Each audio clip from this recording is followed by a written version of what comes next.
ஆண்டவராகிய இயேசு கிறிஸ்துவின் நாமத்தினாலே உங்கள் யாவருக்கும் அன்பான வாழ்த்துக்களை நான் தெரிவித்துக் கொள்கிறேன். மற்றொரு இனிய காலை பொழுதில் உங்களை சந்திப்பதில் மிகுந்த மகிழ்ச்சி அடைகிறேன். இந்த நாள் உங்களுக்கு ஆசீர்வாதமாய் அமைவதாக. எனக்கு அன்பானவர்களே, இந்த ஊழியர்களுக்காக தொடர்ந்து நீங்கள் ஜெபியுங்கள். பலவிதமான போராட்டங்களுக்குள்ளாய் இப்பொழுது கடந்து செல்கிற நாங்கள் இன்னும் ஆண்டோடைய ஊழியத்தை வல்லமையாக செய்ய உங்கள் கனிவான ஜெபங்களை உங்களிடத்திலிருந்து அதிகமாய் எதிர்பார்க்கிறோம். இன்றைக்கு நான் உங்களோடு பகிர்ந்து கொள்ள விரும்புகிற ஆண்டோடைய வார்த்தை ரூத்தின் புத்தகம் 2ஆம் அதிகாரம் 12ஆம் வசனம். வேத வசனம் சொல்கிறது, உன் செய்யத்தக்க பலனை கர்த்தர் உனக்கு கட்டளிடுவாராக. வாழ்க்கையில என்ன நினைக்கிறீங்க? ஆண்டுடைய பிரசனம், ஆண்டுடைய ஆசீர்வாதம், ஆண்டுடைய நன்மைகள் வர வேண்டுமானால் நான் என்ன செய்ய வேண்டும்? இதுதான் இன்றைக்கு கேள்வி. ஐயா, இவ்வளவு நாள் கிறிஸ்தவ வாழ்க்கை வாழுறேன், நல்லா ஜெபிக்கிறேன், நல்லா ஊழியங்களும் செய்கிறேன், நன்மைகள் இல்லையே. ஏன்? மனுஷன் எதை விதைக்கிறானோ அதை அறுப்பான். நீ நன்மை செய்தால் உனக்கு மேன்மை இல்லவோ? கர்த்தருக்கு பயந்து அவர் வழிகளில் நடக்கிற எவனோ அவன் பாக்கியவான். உன் கையின் பிரயாசத்தை நீ சாப்பிடுவாய் என்றெல்லாம் வாக்குத்தத்த வசனங்கள் உண்டு. நண்பர்களே, வாழ்க்கையிலே ஆசீர்வாதத்தை பெற வேண்டுமானால் நம்ம என்ன செஞ்சிருக்கிறோம்? உன் செய்கைக்கு தக்கதான பலன். இங்கு ரூத்துக்கு சொல்லப்பட்ட ஒரு அற்புதமான ஒரு வார்த்தை. ரூத் என்ன செய்தாள்? தன் இனத்தை விட்டு, தன் கோத்திரத்தை விட்டு, நம்ப முடியாத நிலைமையிலே தன் மாமியாரை நம்பி, மாமியார் ஆராதிக்கிற அந்த தெய்வத்தை நம்பி அவள் பின்னாடியாக போக துணிகிறாள். இதாங்க வாழ்க்கையின் ஆரம்பம். நீ எதை நம்பி வாழ்ந்து கொண்டு இருக்கிறாய்? அவள் எல்லாவற்றையும் விட்டு விட்டாள். தனக்கு நம்பிக்கையாக இருந்த, அவளுக்கு ரொம்ப உண்மையிலே ஃபேவராக பண்ணணும்னா அந்த தேசத்தில், அந்த மோவாபிய தேசத்தில் இருந்திருக்கலாம். மாமை மச்சினை சொந்தக்காரன் ஓடி இருக்கலாம். இல்லை, அதை வெறுத்தாள். வேதவசனம் சொல்கிறது, பார்வோனுடைய குமாரன் என எனப்படுவதை மோசே வெறுத்து தேவனுடைய ஜனங்களோடு துன்பத்தை தெரிந்து கொண்டு அரண்மனையில் இருந்திருக்கலாம்.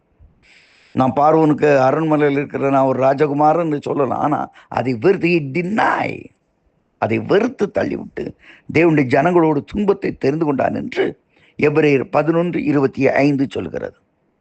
இன்னைக்கு முதலாவது வாழ்க்கையில தீமைகளை வெறுக்க வேண்டும். அதை கர்த்தருடைய எதிர்பார்க்க. வெறுத்துட்டியா?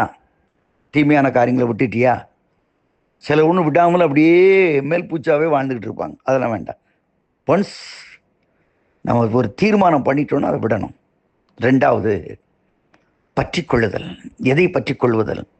உம்முடைய தேவன் என்னுடைய தேவன், உம்முடைய ஜனங்கள் என்னுடைய ஜனங்கள், உம்முடைய தேசம் என்னுடைய தேசம் என்று அந்த ரூத் நகோமியை பற்றி கொண்டாளே.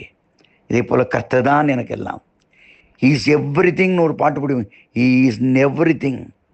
Whether it is great or small, He is in everything. எல்லாவற்றிலும் போதுமானவர். அந்த இடத்துக்கு நீங்க வந்திருக்கீங்களா? இயேசு போதுமே, இயேசு போதுமே. எல்லா நிலைமையிலும் இயேசு போதும் என்பது இடத்துல வந்திருக்கீங்களா? 3வது, ஃபாலோயிங் ஜீசஸ், ஃபாலோயிங் நகோமி பின்பற்றி வந்தாள்.